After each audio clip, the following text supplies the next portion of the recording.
டைரக்டரா இருக்கிறத விட, நடிகரா இருக்கிறத விட ஒரு அப்பாவா இருக்கிறதா எனக்கு பெருமையா பாக்குறேன் அப்படின்னு சொன்னாரு. அவர் அவருடைய குழந்தைகளுக்கு மட்டும் அப்பா இல்ல. இந்த ட்ரெஸ் எல்லாம் பாத்தீங்களா, எனக்கு அருண் விஜய்க்கெல்லாம் பயங்கர பந்தாவா நாங்க வந்துருவோம்.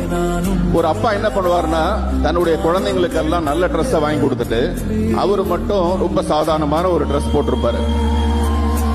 இந்த ட்ரெஸ் எல்லாம் தனுஷ் கம்பெனில தான் வாங்கி கொடுத்தாங்க எனக்கு, பந்தாவா வாங்கன்ட்டு. ஆனா இந்த இட்லி பானையில, இட்லி தட்டு மேல அந்த இட்லி மாவை ஊத்துறதுக்கு முன்னாடி எல்லாம் ஒரு வெள்ளை துணி ஒண்ணு போடுவாங்க. நல்ல மல் கிளாத், தும்பப்பூ மாதிரி இருக்க ஒரு வெள்ளை கிளாத் ஒண்ணு போடுவாங்க. அந்த கிளாத்ல ஒரு 6 மீட்டர் வாங்கி அதுல 4 மீட்டர்ல வேஷ்டி சத்திக்கிட்டு 2 மீட்டர்ல சட்டை தைச்சுக்கிட்டு ஒரு மாலை, அந்த மாலை கூட அவருடைய தாத்தாவுடைய மாலைய பாட்டி கிட்ட போய் தாத்தான்னு கேட்டு வாங்கி அந்த மாலையை போட்டுக்கிட்டு, இப்படி ஒரு சிம்பிளான ஒரு மனிதர்.